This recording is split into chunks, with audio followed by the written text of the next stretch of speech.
Do we have Julia Hollingsworth here? I don't see her. That's case 26R28. Do we have Brittany Wallace here? Okay, thank you.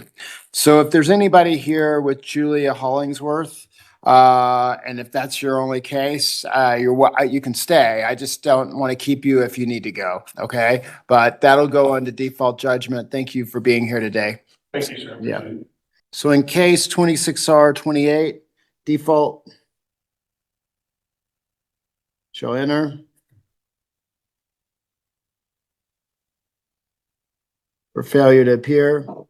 Welcome back, everyone. Today's Courtroom Roundup delivers a little bit of everything. Sovereign citizen arguments, courtroom confusion, legal misunderstandings, and a defendant who decides that simply walking away is somehow a winning strategy. We've got for different individuals appearing before judges, each convinced they've discovered a legal loophole that somehow escaped every law school, every appellate court, and every judge in the country. From arguments about overstanding instead of understanding, to claims about being a living man separate from a legal identity, to a driver insisting traffic laws don't apply because she's merely traveling. This video is packed with examples of courtroom theories colliding headfirst with reality. What makes these cases fascinating isn't just the legal outcome, it's watching judges patiently navigate arguments they've likely heard dozens of times before while attempting to keep proceedings on track. As the hearings unfold, pay attention to how the judges repeatedly give each person opportunities to present actual evidence, explain their positions, and participate in the legal process.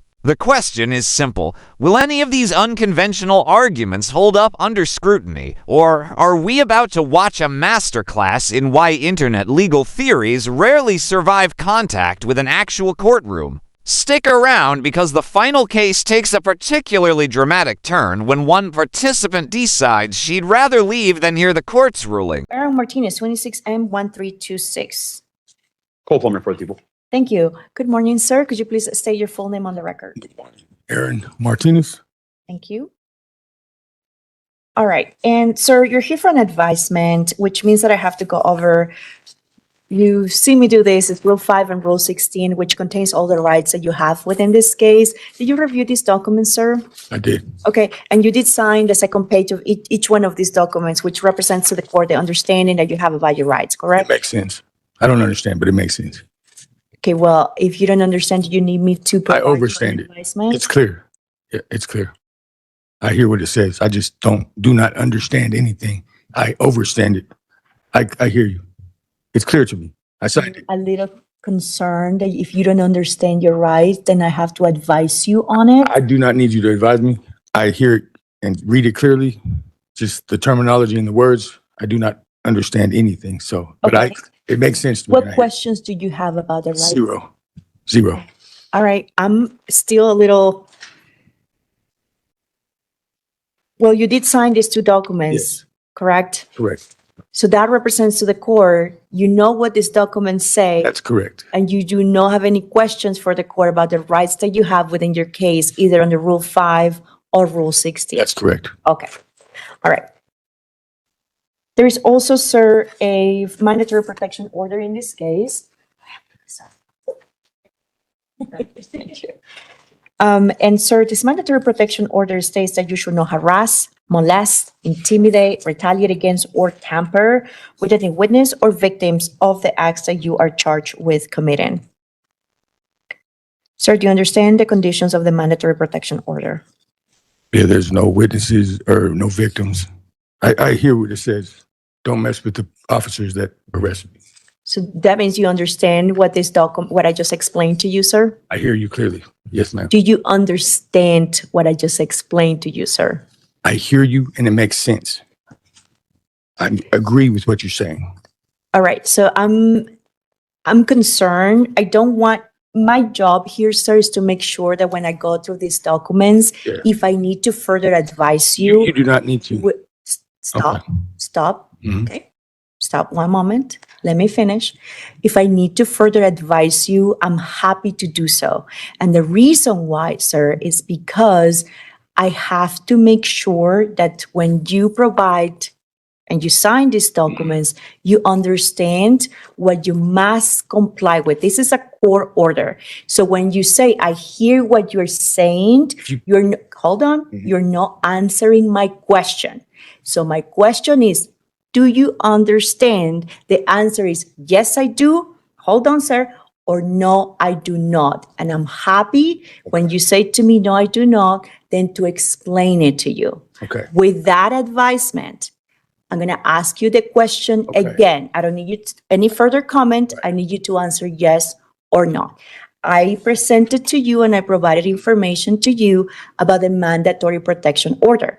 I explained to you that it requires you not to harass, molest, intimidate, retaliate against, or tamper with anybody who is considered a victim or a witness in this case. Do you understand that, sir? Yes or not? I do not need you to make it any more clear. I'm not going to use the word understand means to stand under someone's dominion. I'm not under you. You're not going to put your feet on me. So I hear you and I agree with you. And I'm 100% with what you just said. It's clear. I'm not going to harass, intimidate, molest, any of that with anybody. So Thank you, sir.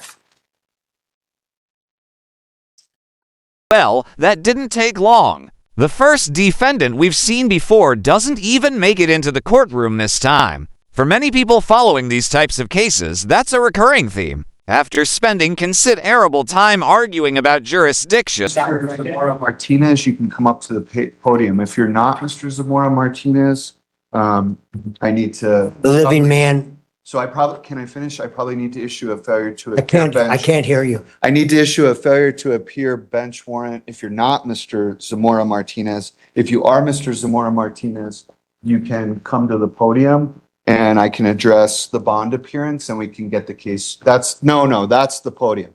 You can stay there. If you're not him, you shouldn't come up in front of the bar and I would just, if he's Well, I not was- here, I need to issue a failure to appear warrant. I'm here in a representative So capacity. if you're Mr. Zamora Martinez, if you're a representative and you're not an attorney, that's an illegal practice. I'm not the corporate entity of the all caps name is all I, And you can have a seat, sir, and I'll issue a failure to appear warrant.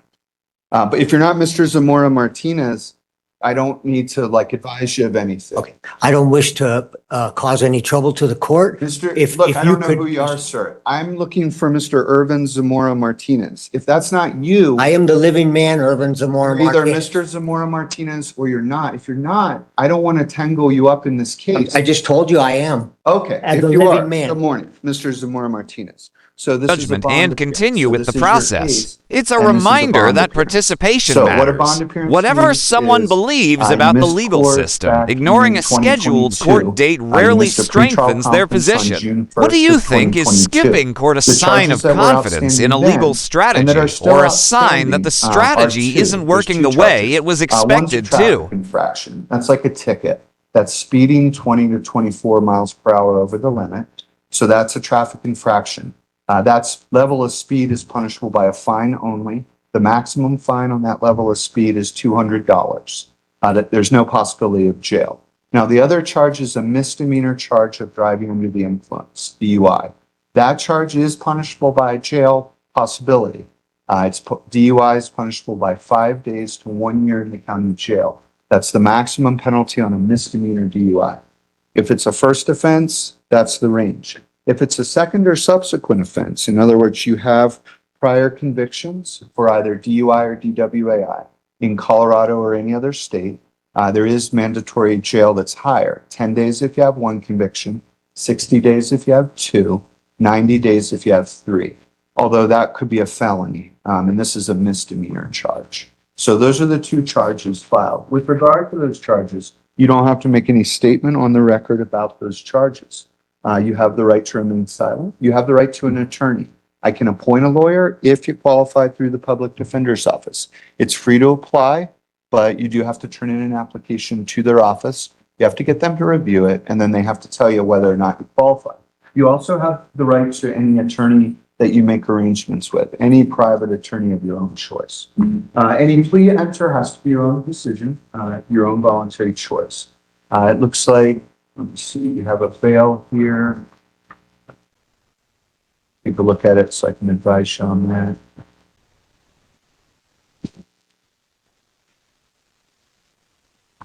It looks like you posted a cash bail, or Ms. Anderson posted a bail. I'm sorry, I can't hear you.